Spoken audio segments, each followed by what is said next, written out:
Onde está você nesta régua? Nós estamos mais pro lado do consumo ou nós estamos mais pro lado da avareza? Aquela pessoa que não tem necessidades grandes de consumo, que é uma pessoa mais utilitarista, que é uma pessoa mais frugal, ela é tida como fora do normal. Então a gente tem que ter essa distinção do que é ser pão duro e o que é simplesmente não ter condições financeiras para naquele momento fazer aquela aquisição. Caramba, será que eu sou pão duro e avarento? Será que eu sou muito rígido com as minhas finanças? Será que eu deveria comprar mais coisas? E tu começa a questionar um comportamento que é o comportamento que efetivamente vai comprar teu bem-estar financeiro, a tua segurança e a tua liberdade. Aí agora saindo dos experimentos, mas vindo pro resultado daquela pesquisa com 13 mil pessoas, olha só que interessante. Os pão duros, eles têm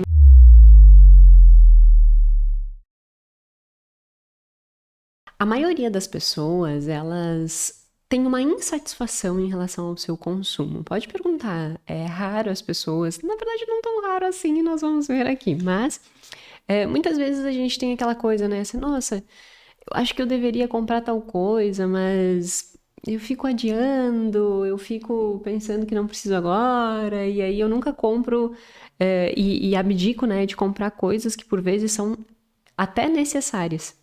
E por outro lado, nós temos um grupo de pessoas que não conseguem inibir o impulso de estar sempre comprando, né?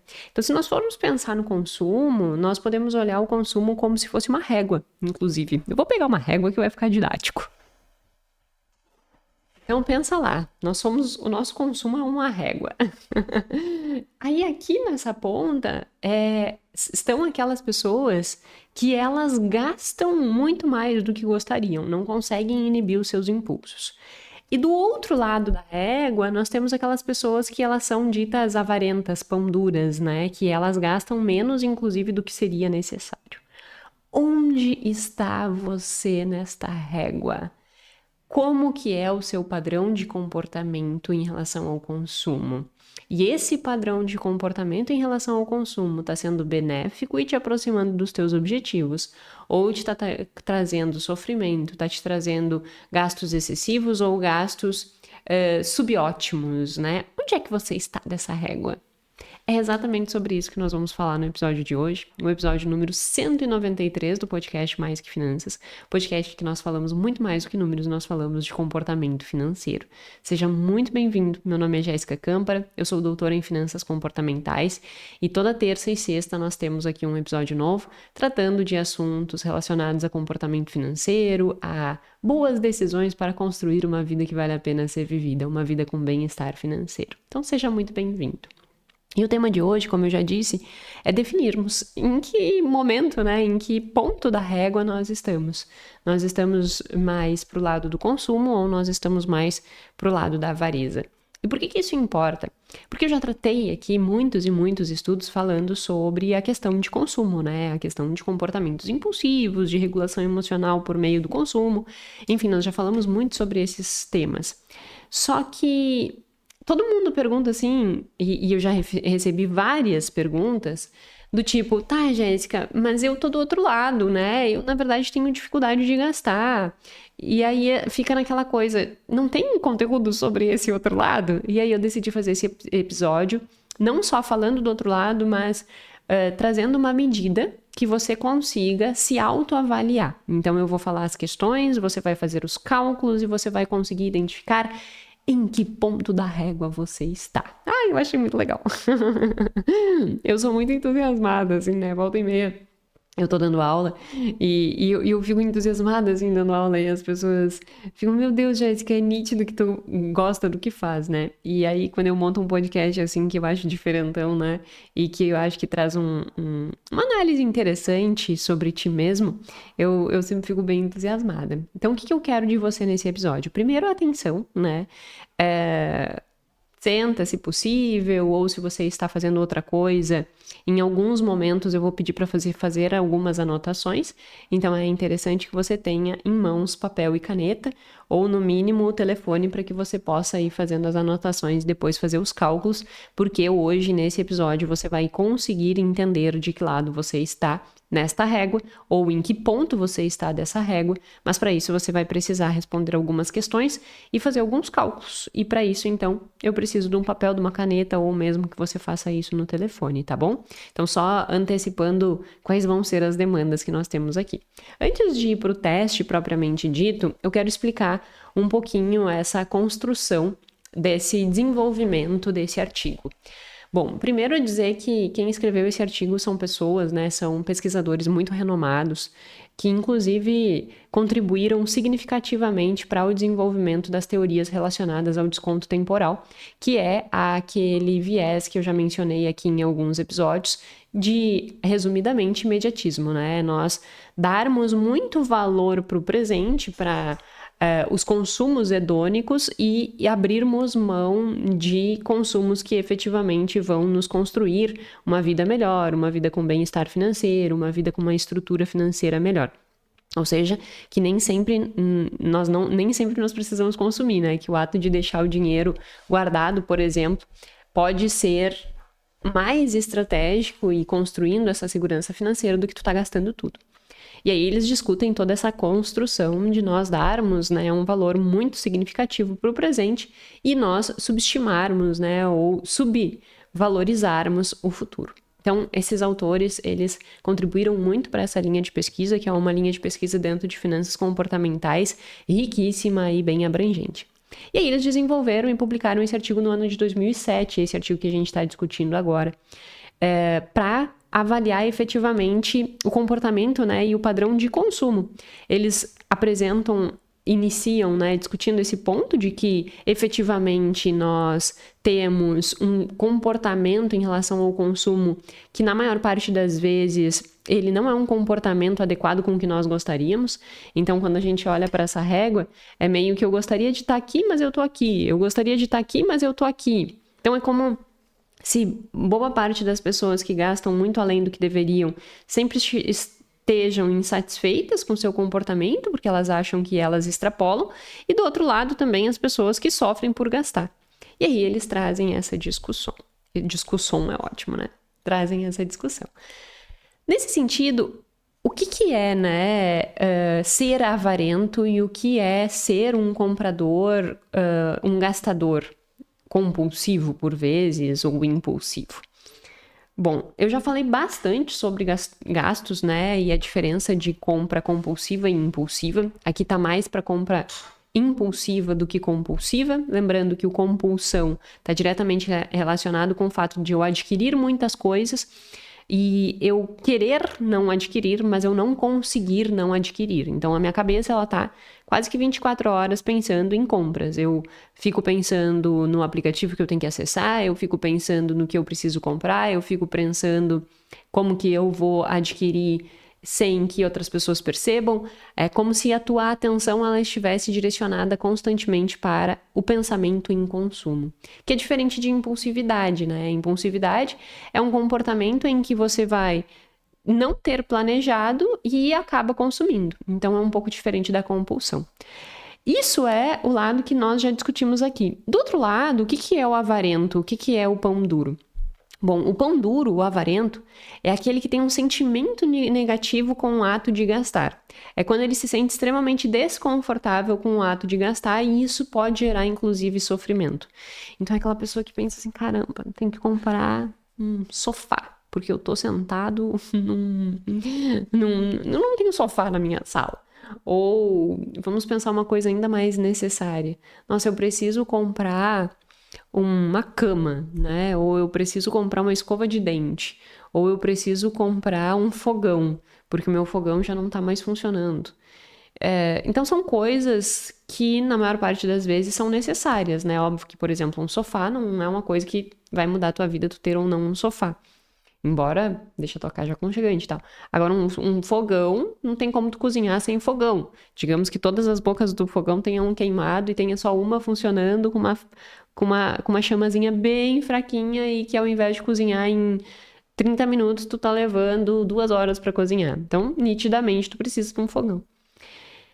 E essas pessoas que são avarentas, pão duras, elas adiam essas aquisições, porque é como se a dor do pagamento ela fosse muito significativa. Ela efetivamente tem um sofrimento por gastar dinheiro, por fazer com que aquele dinheiro saia da sua conta. Ela tem um apego com aquele dinheiro muito significativo. Então, ela sente o custo muito forte daquela aquisição. E aí, qualquer tipo de valor, e aí isso não tem a ver com, nossa, é 100 reais, é 200 reais, é 400 reais, qualquer valor, depois a gente vai ver nos experimentos aqui, qualquer valor vai gerar esse sofrimento, vai gerar essa sensação do tipo, eu não quero gastar, eu não quero colocar isso para fora, eu não quero. Então é como se fosse o ato de gastar uma coisa muito dolorosa mesmo, né? É como se a pessoa ela supervalorizasse essa perda imediata do dinheiro na conta dela e ela visse aquilo ali como um risco muito significativo. E isso inibe o comportamento de consumo. Então essas pessoas, e é muito real isso, não sei se você tem esse perfil ou já conviveu com pessoas assim, mas é como se tivesse uma dor mesmo. É como se a pessoa sofresse mesmo com aquele dinheiro saindo da sua conta.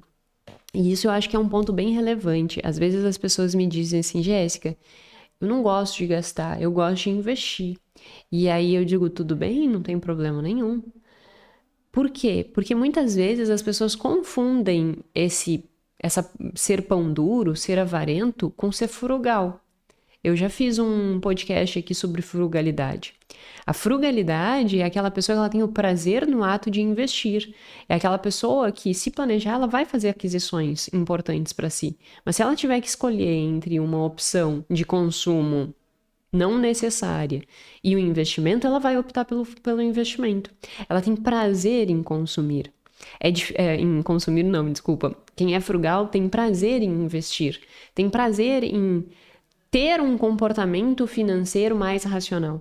É diferente do pão duro e do avarento. O pão duro e o avarento, que são sinônimos, eles têm uma dor em relação a esse pagamento. Eles sofrem com esse pagamento. Então não tem a ver com o prazer de investir, tem a ver com o sofrimento de gastar. Então, ser pão duro, ser avarento tem a ver com o sofrimento de gastar. E por que essa distinção ela é importante? Porque, por vezes, pode ser que tu seja uma pessoa organizada, pode ser que tu seja uma pessoa planejada, pode ser uma pessoa que prefira investir, e que o meio que tu tá na tua volta olhe pra ti e diga assim, tu é um pão duro, tu não gasta com nada, isso não é viver. E aí tu começa a te questionar, caramba, será que eu sou pão duro e avarento? Será que eu sou muito rígido com as minhas finanças? Será que eu deveria comprar mais coisas? E tu começa a questionar um comportamento que é o comportamento que efetivamente vai comprar teu bem-estar financeiro, a tua segurança e a tua liberdade. Só que como esse comportamento não é um comportamento padrão e culturalmente valorizado, porque ninguém fica olhando quanto tem na tua conta, as pessoas acham estranho.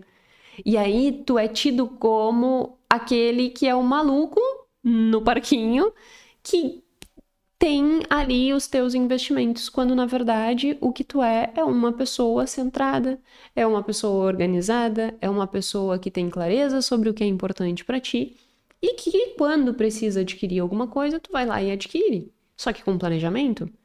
Não é impulsivamente, eu preciso trocar o meu fogão. Ok, tem orçamento para isso? Vai afetar os meus investimentos? Eu consigo fazer isso sem prejudicar outros sonhos? Consigo. Tá, então eu vou lá e vou fazer a aquisição do meu fogão sem problema nenhum. É diferente dessa pessoa para uma pessoa pão dura que ela não vai pensar se ela tem condições de pagar aquilo ali, se vai afetar um outro sonho ou qualquer coisa assim. O pão duro, o avarento de verdade, ele vai sentir a dor daquele gasto, independente dele ter condições ou não, independente de ter sido planejado ou não. Então, percebe essa diferença? E essa diferença é importante porque muitas vezes tu pode estar sofrendo essa pressão social e por vezes tu tá te colocando em situações de consumir coisas que nem são importantes e relevantes para ti, só porque tu tá começando a acreditar no que as pessoas têm dito para ti, que tu é uma pessoa louca que fica só pensando em guardar. E eu faço essa distinção porque é muito relevante nós olharmos por essa ótica, porque o padrão cultural é o padrão de consumo. Então, aquela pessoa que não tem necessidades grandes de consumo, que é uma pessoa mais utilitarista, que é uma pessoa mais frugal, ela é tida como fora do normal. E aí ela é pressionada. E aí daqui a pouco ela está sendo puxada pela manada e indo para o lado que não vai construir bem-estar financeiro. Então, e eu estava dando aula na formação em finanças comportamentais, toda segunda-feira a gente tem aula ao vivo, e teve um aluno que inclusive disse isso, ele disse: nossa, eu sempre achei que eu era o pão duro, o avarento, né? E agora eu tô aprendendo que na realidade eu sou uma pessoa centrada, eu sou uma pessoa que eu tenho as minhas prioridades, eu sou uma pessoa que eu tendo a ser mais reflexivo, mais analítico, mais cauteloso no meu processo de tomada de decisão, e o quão importante é isso. Porque esta pessoa tá fazendo certo. E por vezes, pela pressão social, ela começa a se achar inadequada. E aí, daqui a pouco, ela tá comprando o que ela não precisa, o que ela não gostaria, e está se afastando do que efetivamente estaria construindo um bem-estar.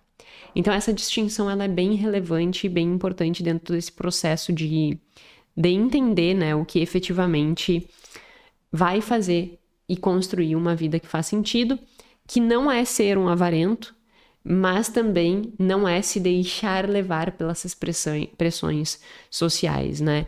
Então, a diferença é tênue, mas ela é muito importante para que a gente também se autoconheça.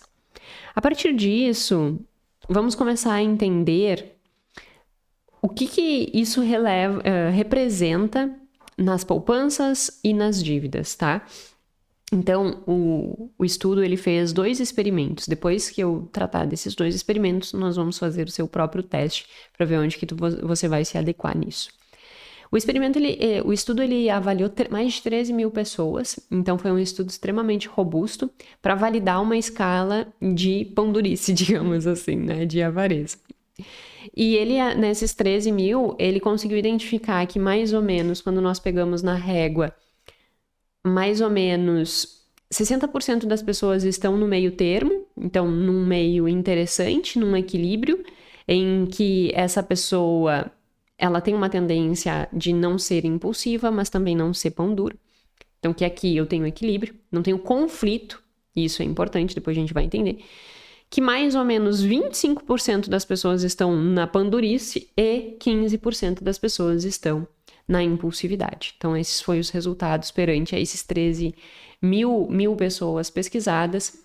E eu achei bem interessante que nós temos mais pão duros do que pessoas impulsivas dentro dessa estatística aqui desses 13 mil. Óbvio que a gente não pode generalizar, mas é um indicador que, por vezes, nós focamos muito no comportamento compulsivo e deixamos de lado esse comportamento de avareza. Isso gera sofrimento da mesma forma.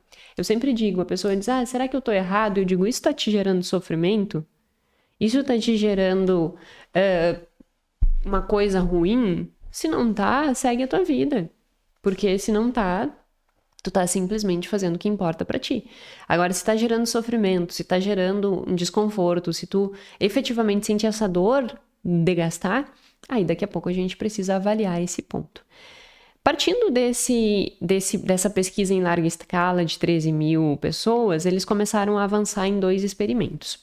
O primeiro experimento era o seguinte: suponha que você recebeu uma caixa de CDs, de graça, de prêmio, como um bônus. Só que você vai receber essa caixa apenas daqui 30 dias.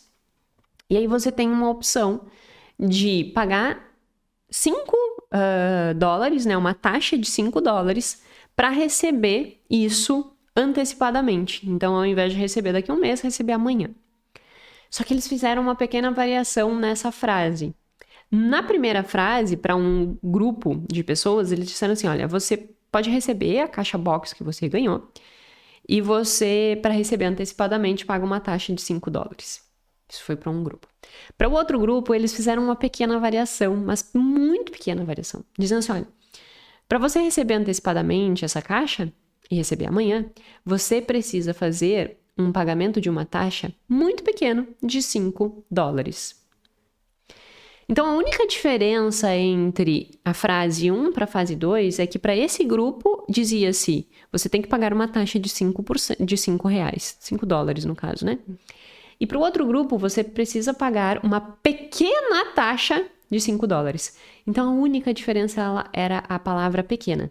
Para esse grupo, uma taxa de 5. Para esse grupo, uma taxa pequena de 5. Essa foi a única distinção. Porque eles queriam ver, né? No momento que eu consigo introduzir uma perspectiva de menor dor, e aí que tá o ponto de ser avarento ou pão duro. A dor do pagamento, se minimizada, eu consigo fazer com que eu tenha aquela aquisição. Portanto, e aí já dá um indício de caminhos para as pessoas que estão se sentindo assim, que sentem esse sofrimento, o teu objetivo precisa ser reduzir essa dor do pagamento. E essa dor é uma dor psicológica, né? É uma sensação. E eles conseguiram a partir desse experimento. Então, olha que interessante os dados. Gastadores, então pessoas que dentro da escala de pão duris, que depois a gente vai testar, elas foram alocadas mais para o lado direito da régua. Quando era apresentada a frase com a taxa sem a palavra pequena, 39% aceitaram pagar essa taxa para antecipar o recebimento. Que, em relação ao grupo de pão duros, só 8% esteve disposto a pagar a taxa de 5% quando não existia a palavra pequeno na frase. Então, olha só a diferença. Gastadores, 39% aceitaram pagar a taxa. Nos pão duros, apenas 8% aceitaram pagar a taxa quando não existia a palavra pequena. A adição da palavra pequena não deu grande diferença para o grupo de gastador. Então, agora o grupo de gastador saiu de 39% e até baixou um pouquinho, foi para 37%. Mas o grupo de pão duro saiu de 8%. Que estava disposto a pagar a taxa de 5% para 28%. Então, uma diferença de 20 pontos percentuais entre não ter a palavra pequeno e ter a palavra pequeno. Com isso, o que a gente consegue entender? Que o simples enquadramento da afirmação, a simples informação, olha, você vai pagar uma taxa, mas ela é pequena. Essa palavra pequena enquadra como uma menor dor. Pensa que é só um pouco, é só bem pouquinho, bem pequenininho. Isso dá aquela ufa, é só um pouquinho. E isso fez com que as pessoas estivessem mais dispostas a gastar, mesmo que elas fossem pão duras. Isso é relevante porque prova que não tem a ver com o valor monetário. Tem a ver com a sensação que eu tenho em decorrência daquele comportamento. Então, o problema do pão duro não é o valor em si. O problema do pão duro é o quanto ele sente custoso psicologicamente gastar aquele dinheiro. Então, é bem interessante que uma pequena manipulação, e aí se tu te alocar por vezes nesse grupo de pão duro, é manipular não o valor, mas manipular a tua percepção em relação àquilo. Isso já vai fazer com que tu consiga ir minimizando essa pão durice, digamos assim. O segundo experimento, eles queriam tratar um aspecto um pouquinho diferente, que é o comportamento direcionado a um consumo de luxo ou um consumo utilitário e avaliar se esse valor faria diferença para comprovar que efetivamente o problema não está no valor e sim na parte psicológica. E aí olha o que eles fizeram. Então, o problema era o seguinte: digamos que tu é uma pessoa que tu gosta muito de fazer massagens, e aí tu tá andando num determinado lugar e tu tá com uma dor nas costas muito grande, tu pensa, nossa, preciso fazer uma massagem. E aí tu passa num lugar, a massagem é $100, tá? Uma massagem para resolver a dor nas costas. Numa outra situação, tu não tá com dor nas costas, tu só gosta de fazer massagem porque tu acha relaxante, tu acha que é uma coisa revigorante. E aí, tu passa na frente de um spa e diz assim, ai, que delícia seria fazer uma massagem nesse spa. Então, percebe que a diferença é, para um dos grupos, a massagem, ela não é algo prazeroso, não é algo hedônico, é algo necessário, porque eu estou com uma dor nas costas muito grande, para que eu consiga trabalhar, eu preciso resolver esse meu problema. Então, ela tem um enquadramento focado no uso daquilo ali. Que é diferente da outra, que o enquadramento é focado em ai, que delícia fazer uma massagem. Resultados. Mais uma vez, eles aplicam o questionário para avaliar se a pessoa está mais gastadora na régua ou mais pão dura. Aplicam um questionário. E aí, a partir disso, manipulam alocando nesses grupos de massagem como prazer ou massagem como algo que é necessário. Olha o resultado. Primeiro, no grupo 1, né, que são alocados as pessoas que a massagem é prazer. Dos gastadores, 78% das pessoas compra. Dos pão duros, 69% compram. Ou seja, o pão duro ele compra um pouco menos do que o gastador. Só que quando nós manipulamos isso para prazer, então eu deixo de ser algo necessário e manipulo para prazer. Aí é um spa que tu vai para relaxar. Os gastadores, eles reduzem um pouco o seu consumo, então cai de 78 para 49, e o pão duro cai de 69 para 23. Então, uma diferença muito significativa em que, efetivamente, para o pão duro gastar com algo que é simplesmente prazeroso para ele, ele não quer, ele não gasta, porque a dor do pagamento aí é amplificada. E uma coisa que é interessante desse experimento é que prova que a questão do valor não faz diferença. Porque nos dois grupos, o valor era 100. Então, não tinha distinção em termos de valor. A distinção era no enquadramento. E o simples enquadramento de deixar que aquilo seja uma coisa prazerosa e passe a ser necessária, fez com que tivesse essa alteração tão grande. Então, só retomando os números, né? Para os pão duros, quando a massagem era alocada como algo necessário, 69% deles decidiu comprar a massagem.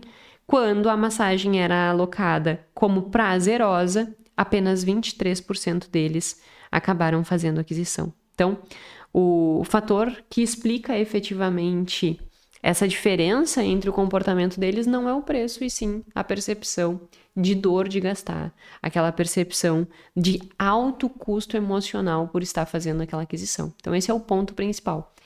Quando o avarento ele não gasta, é porque tem um alto custo emocional. Jéssica, então como eu deixo de ser avarento porque isso me faz sofrer? Tu tem que reduzir o custo emocional. Reduz o custo emocional daquilo. Como?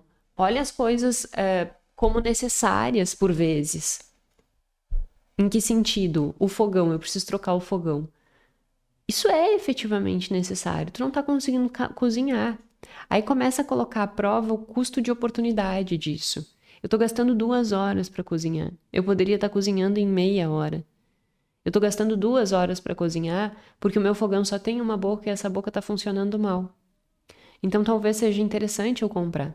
E aí quando eu digo interessante comprar para esse grupo, obviamente não é incentivando a comprar para além das suas condições. Tem que ter esse nivelamento. O quanto eu tenho condições de fazer essa aquisição? Aí eu não tenho condições. Para que eu compre o fogão, eu precisaria parcelar, precisaria usar o cartão de crédito. Então, calma. Então, talvez tu não seja pão duro, talvez tu só não esteja numa condição financeira adequada no momento. E aí, mantém o teu rigor, porque nesse momento, nessa fase, é importante que você tenha esse rigor. Eu vou falar num próximo episódio sobre as diferenças que a gente tem que ter de comportamento para cada faixa de renda, e isso é super importante. Então, a gente tem que ter essa distinção do o que é ser pão duro e o que é simplesmente não ter condições financeiras para, naquele momento, fazer aquela aquisição. São coisas bem diferentes. O pão duro tem a dor de gastar. Aquele que não pode gastar por condição é diferente. Então, você tem que também ter bom senso para entender em qual lógica você está. E aí uma outra questão relevante, aí agora saindo dos experimentos, mas vindo para o resultado daquela pesquisa com 13 mil pessoas, olha só que interessante. Os pão duros, eles têm uma tendência de ter uma menor dívida comparada com os gastadores. Então, os pão duros, eles têm em média 20% de dívida, que 20% dos pão duros têm uma dívida acima de $20 mil, e dos gastadores 60% tem uma dívida acima de 20 mil dólares. E poupança dos pão duros, 28% tem mais de 250 mil investido. E dos gastadores, apenas 12% tem mais de 250 mil investido. Dos gastadores, 52% tem menos de 10 mil investido. Então, para ver como o quanto de poupança tem o pão duro é maior e ele tem menos dívida. Enquanto o gastador, ele tem mais dívida e menos poupança. Ah, Jéssica, então é maravilhoso ser pão duro. Maravilhoso é ter equilíbrio. Por quê? Porque se tu é pão duro e tem dor, o problema é a dor, o sofrimento, isso não é positivo do ponto de vista emocional, porque tu sofre. Então, o ideal é que tu não tenha esses conflitos, entendeu? O ideal é que tu tenha uma estrutura financeira tão equilibrada a ponto de o que é necessário você adquire, sem prejudicar os teus investimentos. E quando tu fizeres essas aquisições de forma planejada, isso não te gera sofrimento. Se para que tu troque um fogão tu tenha sofrimento, se para que tu tenha, sei lá, um shampoo, não tem shampoo, tô lavando o cabelo com sabonete que eu uso no corpo qualquer um. Se tu tem se tu tem condições e tu tem uma dor de pagar um shampoo, isso tá gerando sofrimento. E isso não é legal. Então, o ideal é que nós estejamos num meio termo. Eu não tenho nenhum problema em relação a consumo imediatista, a consumo impulsivo de comprar coisas que eu não planejei, mas eu também não tenho sofrimento porque eu tô gastando, tá? Então, o ideal é que nós estejamos ali no meio, mais ou menos, e não nesses extremos. E aí, agora, então, vamos avaliar onde você está dentro desta construção toda. Como eu disse, preciso de papel, ou que você, no mínimo, tenha aí onde anotar, porque são 5 perguntinhas e nós precisamos ir anotando as tuas respostas. Pegue aí teu papel e tua caneta, vou tomar um gole d'água enquanto isso.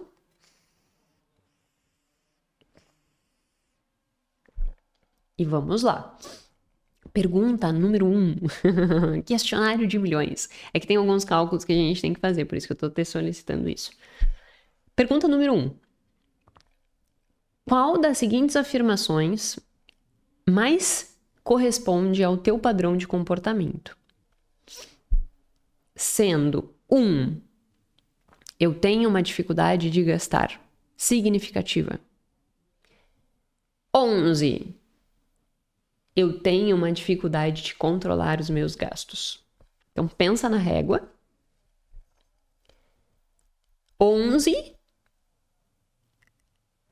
grande dificuldade de se controlar. 1, grande dificuldade de gastar. Olhando para a régua, tu tá mais pro 1 ou tu tá mais pro 11? Que número tu te daria?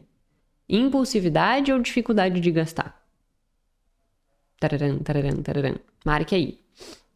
Anote tua resposta. Se tu tá mais no 1 ou se tu tá mais no 11. Eu vou fazer a minha também. Eu já fiz a da mãe ontem. Eu vou dar o resultado da mãe depois pra vocês. Eu não posso dar o resultado agora, porque senão eu enquadro vocês.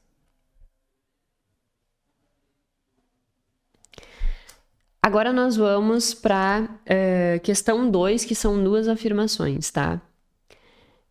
Escute com atenção. Algumas pessoas têm dificuldade em limitar os teus gastos, os seus próprios gastos, com o dinheiro. Então elas gastam significativamente com roupas, com viagens, com alimentação, com restaurantes caros, com decorações, enfim, com muitas coisas. Então, algumas pessoas têm muita dificuldade em inibir o comportamento de consumo. Com que frequência você tem dificuldade de inibir os teus comportamentos de poupança? 1, nunca tenho dificuldade. 2, raramente. 3, mais ou menos meio termo, né? Não tenho dificuldade de delimitar o gasto, mas também eu não tenho dificuldade de gastar. Eu tô no meio do termo. 4, frequentemente. E 5, sempre tenho dificuldades de limitar os meus gastos. Então, 1, não tenho dificuldade.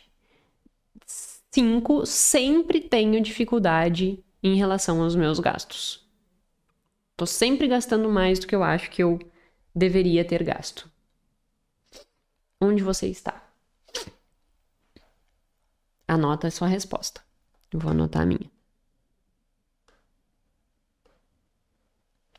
Agora, a 2B. Algumas pessoas têm dificuldade em gastar.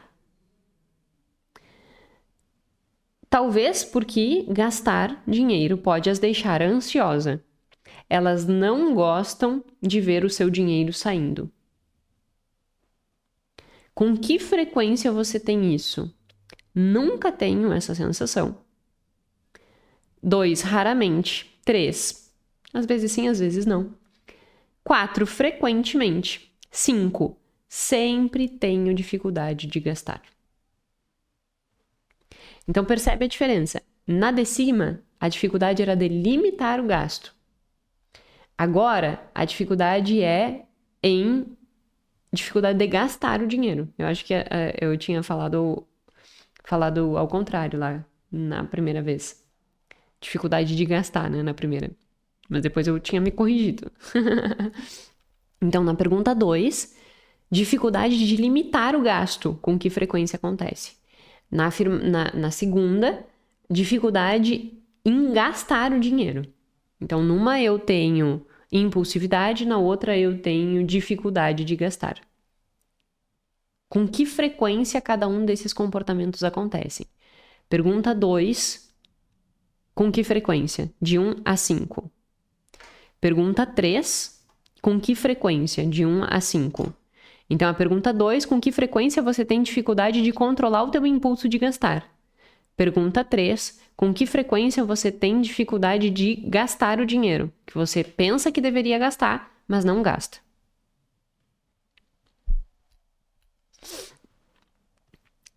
Certo? Por enquanto, só anota o número, depois a gente vai fazer a revisão disso. Agora vamos para a pergunta, e depois a gente vai juntar essa pergunta 2 e 3. Agora nós vamos para a última pergunta, que é uma simulação. A simulação funciona da seguinte forma. Deixa eu pegar meu papel aqui. Com a simulação. Deixei perdido o meu papel. Eu escrevo em tanto papel, tanto papel, tanto papel. Por vezes eu nem sei onde eu boto meu papel. Bom, é o seguinte. Pensa na seguinte situação. Tu vai no shopping com um amigo. E tu é o João. Eu vou até anotar os nomes para não esquecer. Ou tu é o José. Vamos fazer um outro nome. Maria. Tá? Então é o seguinte. Você vai passear num shopping com um amigo que tinha uma maratona de compras para fazer e vocês passam na frente de uma loja que está em liquidação. Tudo por 10 a 60% de desconto e aquela velha máxima, né? Só hoje. E aí você é o João e você está andando ali dentro dessa loja e você pensa assim, nossa, eu não preciso de nada, mas eu não posso perder essa oportunidade. E aí você acaba gastando $100, João. E aí agora vamos supor um outro contexto. Você também está passeando com um amigo no shopping, vocês entram numa loja de departamento, tá tudo de 10 a 60% de desconto só hoje, e você tinha que comprar um fogão, por exemplo. Não sei por que eu tô dando ideia de fogão hoje. Aí você olha lá e o seu fogão que você já tinha visto está pela metade do preço. Ai, mas deixa pra lá, depois eu vejo, não quero. E aí você não compra o seu fogão. Então, e essa é a Maria. Então nós temos o João, que não precisava de nada, mas que se chegou na loja, viu os descontos e não conseguiu inibir o comportamento.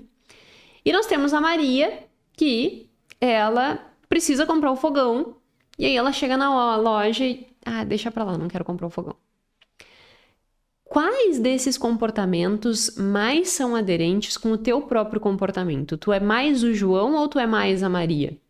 Se tu é mais o João, a tua nota é 1. Se tu é mais a Maria, a tua nota é 5. Se tu tá no meio do termo, tua nota é 3. Quem és você? Você é João ou você é Maria? E aí agora a gente vai começar a computar os teus resultados. Pega teu resultado do número da pergunta 1, com que frequência, né? Com que frequência não. Qual das seguintes afirmações elas são relevantes, mais destacam quem tu é? 1, eu tenho dificuldade de gastar. 11, eu tenho dificuldade de inibir o meu comportamento. Pega esse valor. O meu deu 4. Agora nós vamos somar as duas respostas da questão 2, tá? Então, o que você vai fazer? Você pega lá, primeiro, a resposta da questão 2A. A questão 2A era aquela questão em que nós olhávamos e pensávamos que algumas pessoas têm dificuldade de limitar os seus gastos. Com que frequência tu tem dificuldade de limitar os teus gastos? 1, nunca tenho dificuldade de limitar meu gasto. 5, sempre tenho dificuldade de limitar meus gastos.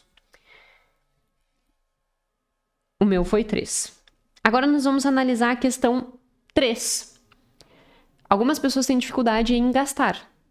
Com que frequência isso te descreve? E aí essa é uma questão invertida. Então eu preciso que tu faça um cálculo invertido. Pense na seguinte forma. Faça uma listinha. 1, 2, 3, 4, 5. Qual foi a tua resposta? Agora entenda que se a tua resposta foi, por exemplo, a minha resposta foi 3. Se a minha resposta foi 3, na verdade, a nota que eu vou me dar é 6. Se a minha resposta foi 1, a minha nota é 11. Ah, isso é um ponto importante. Na de cima, você também vai ter que fazer uma adequação da escala, porque toda a escala ela tem que virar 11, tá? Então, na questão 1, já era 11. Aí, as outras questões, nós temos que ir fazendo essa adequação. Então, o 1, na questão anterior, fica 1. O 2 fica 3. O 3 fica 6. O 4 fica 8. O 5 fica 11. Portanto, se tu colocou 5, eu sempre tenho dificuldade de limitar os meus gastos, a tua nota vai ser 11 e não 5. Se você colocou 4, a sua nota vai ser 8 e não 4. Se você colocou 3, a sua nota vai ser 6. Se você colocou 2, a sua resposta vai ser 3. Se tua resposta foi 1, a tua nota vai ser 1, tá? Então, é importante fazer essa adequação. Então, na primeira, algumas pessoas têm dificuldade de limitar os gastos, só vai fazer essa adequação e vai pegar esse valor. Então, no meu caso, a minha nota tinha sido 3, eu tinha dado nota 3, então, na verdade, a minha nota é 6. E na de cima, a minha nota é 4. Na 3, antes de fazer essa transformação de 1 para 11, de 2 para 8, antes de fazer essa transformação, nós temos que fazer essa inversão. Então, o 1 não significa 1, o 1 significa 11. O 2 significa 8, o 3 significa 6, o 4 significa 3 e o 5 significa 1. Eu vou tentar colocar, vou até anotar aqui, para colocar no visual aí de vocês, porque senão vocês vão ficar com dificuldade de fazer o cálculo. Então eu vou anotar aqui que no minuto 43 a gente precisa colocar esse cálculo. E aí vai ficar mais fácil, essa explicação vai ficar aparecendo aqui e aí vocês não vão ficar com dúvida. Tá? Então, na 3, aí você coloca o seu resultado invertido. Então, a minha nota era 3. Então, a minha nota, na verdade, fica 6. Se a tua nota foi 4, vai ficar 3, tá? A minha nota foi 6. E na última, é só fazer essa alteração. Se tu colocou 1, fica 1. Se tu colocou 3, fica 6. Se tu colocou 5, fica 11. Certo? Então, no meu caso, eu coloquei 3. 3 fica 6. Aí, agora, a gente vai... Primeiro, dá para fazer uma média direto para facilitar a vida da gente. Soma todas as tuas respostas. Então, a minha deu 4, 6, 6 e 6. 4, 6, 6 e 6. E divide por 4. A minha nota foi 5,5. Então, na régua, eu não tô bem no meio. Eu tô um pouquinho mais para avarento do que para gastador. Então, eu tô 5,5. Numa régua que vai até 11. Então, eu tô 5,5. Tô mais para cá do que para lá. Em que lugar da régua tu está? Se você tá mais pro lado gastador, precisamos conter a nossa impulsividade. Se eu tô mais do lado de pão duro, mas muito pro lado de pão duro, eu tenho que diminuir o custo emocional das aquisições. O objetivo é que a gente fique aqui meio no meio. 5.5 é um resultado interessante. Então, se tu tá ali entre 3,5, 4 e 7,5, 8, tá legal. Eu até preferiria até 6, assim, pra não... 7 já acho que tá muito pra imediatismo. É bem no miolo ali, sabe? Tá saudável. A gente não pode nenhum dos extremos. Esse é um ponto relevante, sabe? Comportamento financeiro não pode ir para extremo. Todo o extremo, seja no comportamento financeiro, seja na alimentação, seja no... ele não faz bem. Então a gente tem que ter equilíbrio. E óbvio que na vida nem tudo a gente consegue equilibrar. Mas se nós conseguirmos ter discernimento de como que nós funcionamos, nós conseguimos ir ajustando o nosso comportamento para que ele seja mais assertivo na direção dos nossos objetivos e que não nos gere sofrimento. Portanto, reflita sobre o sofrimento que tu tem em qualquer um dos extremos dessa escala. Porque se tiver esse sofrimento em qualquer um dos lados dessa escala, nós precisamos trabalhar isso.